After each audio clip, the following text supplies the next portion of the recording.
દુર્ગા વાહિની બહેનો દ્વારા રામ ભગવાનના પ્રાણ પ્રતિષ્ઠા મહોત્સવને લઈને શહેરમાં અનોખી રીતે ઉજવણી કરવામાં આવી।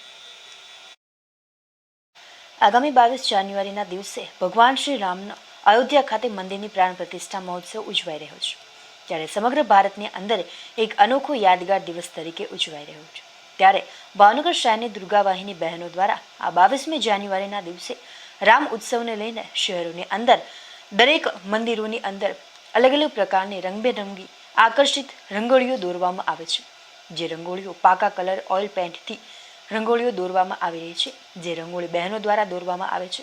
ત્યારે આ રંગોળીઓ દરેક મંદિરોની અંદર સુંદર એક આસ્થાનું કેન્દ્ર બની રહી છે।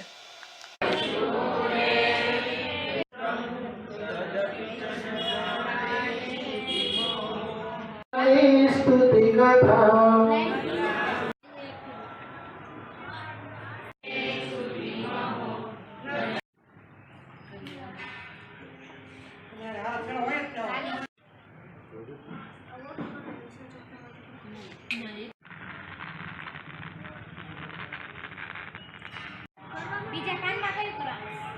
લાઈટ ગ્રીન ઓલા બેન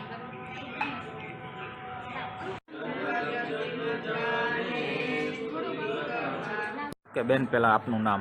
જય શ્રી રામ। ફાલ્ગુની વડગામાં સૌરાષ્ટ્ર પ્રાંત સંયોજિકા વિશ્વ હિન્દુ પરિષદ દુર્ગા વાહિની બહેનો દ્વારા અત્યારે ભગવાન શ્રી રામ મંદિરમાં અયોધ્યામાં 500 વર્ષ બાદ પુનઃ પ્રતિષ્ઠા રૂપે બિરાજી રહ્યા છે। તે માનમાં અત્યારે દુર્ગા વાહિનીનો બહેનો દ્વારા ભાવનગરના તમામ મુખ્ય મંદિરોમાં અત્યારે પૂર્વ તૈયારી રૂપે બધા મંદિરોએ રંગોળીનું આયોજન કરવામાં આવ્યું છે। આ બહેનો દ્વારા બધા જ ભાવનગરના મુખ્ય મંદિરે રંગોળી દોરીને તેના ઉપર કલાત્મક રીતે સુશોભિત કરવામાં આવી છે। અને આ દિવસે આપણા તમામ હિન્દુ ધર્મના ભાઈઓ બહેનોને નિમંત્રણ છે કે તે લોકો પોતાના ઘરના આજુબાજુના મંદિરો તથા ઘરને સારી રીતે ઉજવે અને દીવા અને તેનાથી સુશોભિત કરે અને રંગોળીઓ કરે। જય શ્રી રામ।